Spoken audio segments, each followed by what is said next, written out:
Ďakujem Liborovi. Ja som začínajúci komik, ale nedávno som vystupoval na Stojáka, na námestí v tom výčape na Stojáka. Ono to vlastne aj nebolo vystúpenie, iba som sa trochu opil a ľudia sa mi smiali, ale nejak sa začať musí. Ja cítim, že šliapem Pavlaskovi na pety.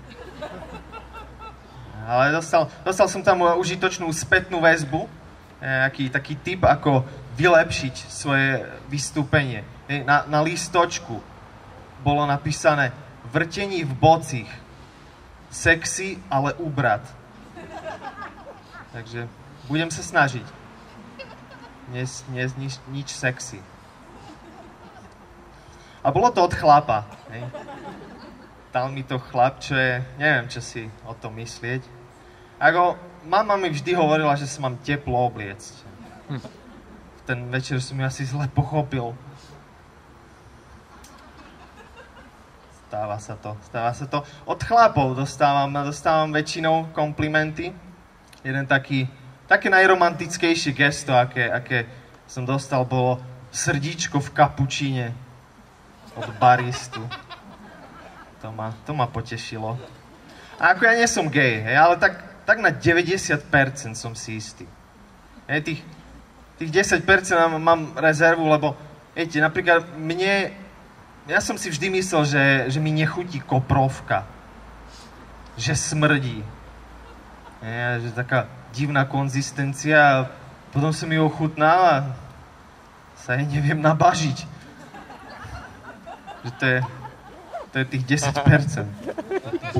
Bojím sa to skúsiť. A bol som v gay bare, si to overiť, hej, či ja nie som náhodou atraktívny a nič. A ma to ranilo, sa priznám. A teda možno to bude tou taktikou, ktorú som zvolil. Ja som zvolil takú tú vašu ženskú taktiku. Som sedel a čakal. A nič. Nemá to. Ale bolo to vo Forkis. Neviem, to mi kamarát odporúčil. Ja, keď sme pri tých gejoch, možno som staromodný, hej, ale to povedzte vy. Ale mne sa v zadku ešte nikto nešpáral. A viem, že raz to príde, hej, aspoň to ako to lekárske vyšetrenie. A mám z toho zmiešané pocity, lebo na jednej strane sa bojím, že to bude bolieť, na druhej nechcem, aby sa mi to páčilo. Doktor, že všetko v pohode, je to príjemné. Aj keby bolo, tak sa nepriznám. To je otázka. Ale ja som normálny. Som Slovák, ako počujete. Dúfam, že mi rozumiete. Ja som niekde čítal, že slovenčina je najťažší jazyk na svete. A neviem prečo. Pre mňa je ten najľahší. Neviem, o čom hovoria. A som Slovák, ja som z východného Slovenska.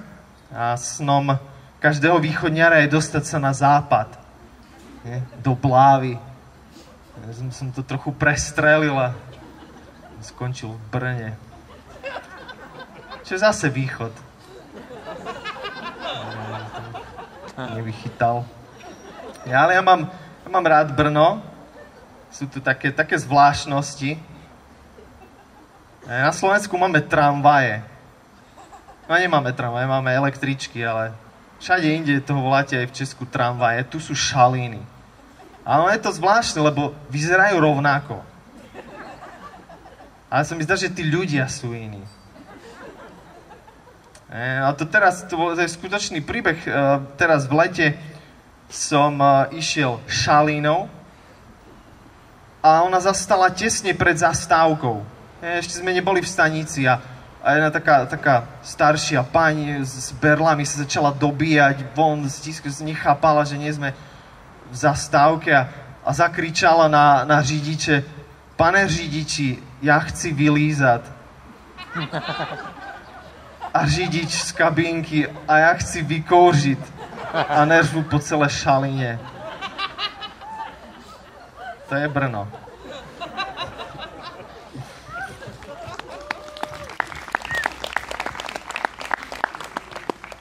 Preto to tu mám rád. Ľudia sú úprimní. Na Slovensku sa dejú veci. Napríklad pred rokom, minulé leto, u nás bolo zemetrasenie, divné. A veľa budov vyzerá takto, po rekonštrukcii. Ja sa pýtali odborníka, že na názor, a on vravel, že to zemetrasenie nebolo tak hrozné. Iba budovy neboli navrhnuté na to, aby mu odolali. Keby obhajca pred súdom povedal, vaša stíhodnosť, môj muž toho človeka nezabil. Iba jeho telo nebolo dizajnované na to, aby odolalo guľkam. Že jeho chyba. Inak fotky pred a po vyzerajú úplne rovnako. Snažili nejaké porovnanie, že to isté takto nejak. A to nie je vtip, ešte len teraz nám tam elektrifikujú trať do Humenného. Keď všetko pôjde podľa plánu, tak nám možno privedú aj vodovod. To vie. Ale dejú sa u nás veci na Slovensku a ľudia sa divia, že prečo. Možno vám niečo napovie to, že náš národný hrdina je zbojník. Hej. A nie je to typická hrdinská vlastnosť. Krádež. Väčšina hrdinov sa nechváli tým, že krádne. Viete, lebo ešte keby sa aj stretli nejakí tí komiksoví hrdinovia, nejaký ten crossover, by priletel Superman, laser z očí, Juro, a ty čo? Krádnem? Ja viem, že to nie je typická superschopnosť, ale u nás doma je to hrdinstvo. Ja mám Valašku, Thor kladivo, Superman má kryptonit, Juro hrách, divné, slabý na hrách. A je to iné na Slovensku. Ľudia sa čudujú. Ja chcem s tým niečo robiť, ja si pôjdem do politiky, chcem kandidovať na prezidenta. Viete, ukrajinský prezident je bývalý komik, takže predpoklady na to mám. Dokonca sa mi stalo na internete, keď som bol, tak na mňa vyskočila reklama na nepriestrelnú vestu značky Premier. To je znamenie. Ja to cítim. Ja o takýchto veciach by sa nemalo srandovať, o atentátoch. Vy si robíte z toho srandu. Vaša najväčšia celebrita je nájomný vrah, Kajínek. Nie? Je to celebrita.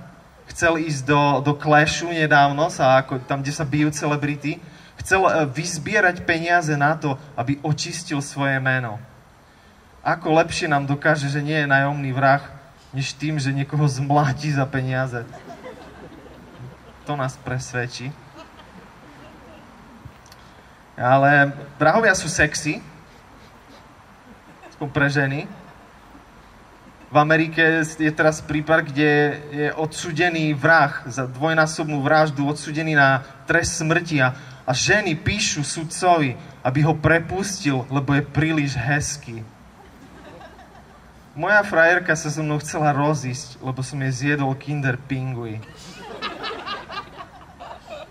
No nezabite ju. Ale ináč je frajerka v pohode.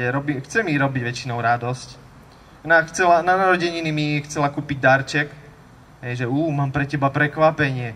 A vyšla z kúpeľne v takom sexy prádielku, že páči sa ti? Je pre teba. Ak je pre mňa, prečo ju máš na sebe?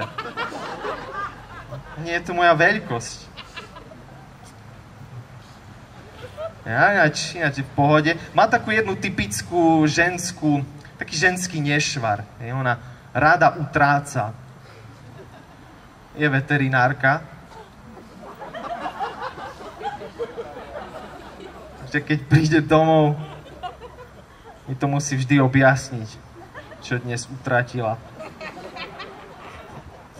Ale máme radi zvieratá. Ja dokonca, ja som vegetarián. Ale občas si dám kurča. Steak, tatarák, búček. Ako nie som úplne striktný. A niektorí ľudia hovoria, že zvieratá by sa nemali jesť. Sú to také isté živé bytosti ako my. Ak zvieratá nechcú, aby sme ich jedli, prečo sú také chutné? A neviem ako vy, ale ja vždy plačím, keď krajam cibuľu. A keď krajam mäso, tak slintam. Takže... Ja mám rád prírodu, mám rád zvieratá. Zvieratá sú fascinujúce a tie fakty o zvieratách. Ja neviem, či ste o tom počuli, otlačky prstov koály sú tak podobné ľudským, že občas zmetú vyšetrovateľov na mieste činu. Čo robí koala na mieste činu? Je ako bežná situácia. Koala na mieste. Čiže máme tu nevyriešený prípad niekoľkonásobnej vraždy. Máme 2 podozrivých. Je to buď žiarlivý manžel, alebo koala. Otlačky sú všade. A viete, lebo ona sa tvári blbo, ako také zlaté zviera, ale dosť hlúpe. Či to nehrá na nepríčetnosť? Ako, ja som ešte nikdy nikoho nezabil, ale nikdy nehovor nikdy. Sa na to treba pripraviť, lebo veľa riskujete. Čo ja viem, možno stratím prácu, neviem, väčšinou je to taká škvrna na životopise. A tá koala, čo keď to iba... Koľko nevinných ľudí sedí v base a krvilačné koaly behajú po vonku. Zvieratom všetko prejde, im sa všetko toleruje. Naši rodičia, moji rodičia majú... Nie vaši. Moji majú beagla. A vraj je to veľmi inteligentná rasa. Žerie hovna. Inteligent. Neviem, čo robíme, je inteligentná rasa. Alebo možno je, možno recykluje. A ten komfort, čo má. Jak sa o neho starajú, ten pán Krochtol. Alebo to bola slečná. To je ešte horšie. A zase. A ten komfort, čo má od rodičov, jedlo, zadarmo býva. Dokonca mu priviedli samicu, aby sa s ňou spáril. Mne nikdy nepriviedli samicu. Ja som ich syn. Oni, že je to ako statný samec, má papiere, chceme zachovať jeho, a čo ja? Si vedia, čo robia. Nie je to. Máme aj situáciu s medveďmi na Slovensku. Sme si zachytili. A sú také 2 skupiny ľudí. Jedna skupina tvrdí, že to nie je problém a že to je problém. Tá druhá nikdy nestretla medveďa.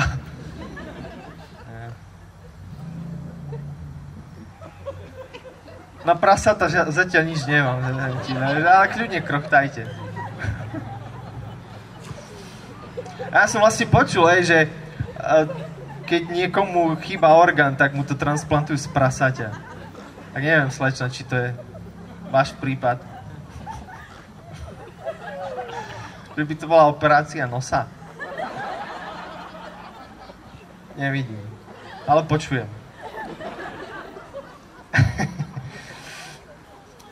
A tam hovorili, bol nejaký dokument o medveďoch a hovorili, že si predstavte, že samec medveďa hnedého, to len aby ste vedeli, aké to je zviera. Samec medveďa hnedého váži ako 1,5 klavíra. A ja som to konzultoval s pár hudobníkmi a vraj je to veľa.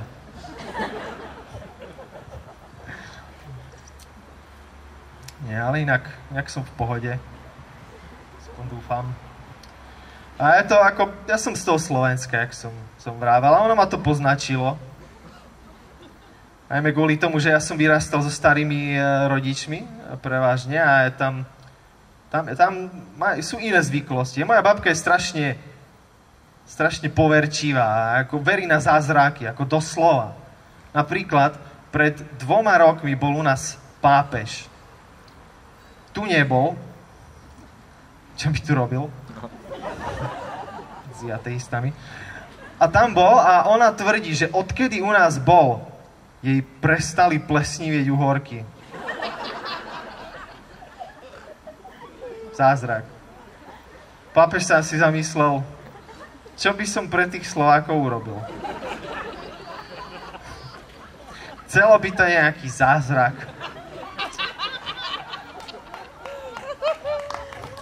Ako by som vylepšil ich život. Pár záhradkárov. Tlieska. Uhorková pleseň. Čo viac treba k šťastnému životu. A je to tak, napríklad aj tie rady, čo mi dali do života, je ako... Dedo mi radil, hej, jak sa zoznámiť so slečnou. On vravel, že príď ku nej a šliapni jej na nohu. A čo keď jej ublížim? Nech si zvyka. Stará škola. A ešte som vyrastal v 90. rokoch. Mali jeden televízor, nejak teraz, tablety a mobily a neviem čo. Babka kontrolovala ovládač, takže som vyrastal na telenovelách. A ako ja ich milujem, akorát som si s rovesníkmi nerozumel. Lebo oni sa chceli baviť nejakých Pokémonoch a Star Trekoch. Ja som chcel vedieť o komplikovanom vzťahu Rosalindy a Joseho. Slečná krochtanie. Oni, že videl si toho nového Pokémona? Nie, ale Esmeralda vidí. To bolo to, čo som ja videl. A mali sme karneval v škole, mali sme sa za nejakú postavu z televízie, alebo čo oblieza. A boli sa mi nejakí piráti a Herkules a neviem, Pokémoni. Ja som mal iba košeľu a vyhrnutý golier. A učiteľka Marek, a ty si kto? Jose Armando. Úspešný plastický chirurg. A ma to poznačilo, lebo aj tie vzťahy sú tam iné v tých telenovelách. Mi to skomplikovalo. Vzťahy, lebo viete, tam je samé dráma, intrigy a normálne vzťahy sú nudné. Nič sa nie je. Jednu z prvých frajerok, čo som mal, strašne zlaté dievča. Jak aniel. Strašne ma srala. Tak aspoň občas, urob scénu, alebo mi daj facku. Alebo povedz, že som adoptovaný a ty si moja sestra. To nemôže byť také jednoduché.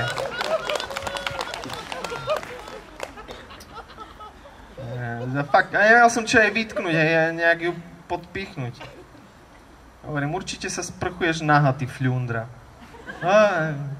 Tam si plavky. Ja mal som dlhú dobu problém čítať ženské signály, nejakú reč tela. Ja som si bol tu okolo Svratky zabehať v lete, a ešte pred rokmi. A pozerám z vody na mňa máva nejaká slečna, že to je jasný signál, nemá volá k sebe, tomu rozumiem. Tak som sa natešený rozbehol k brehu, ja som si nejakú vtipnú hlášku pripravil. Prídem k brehu, pozerám, ona sa iba topí. Kto sa má vo vás vyznať?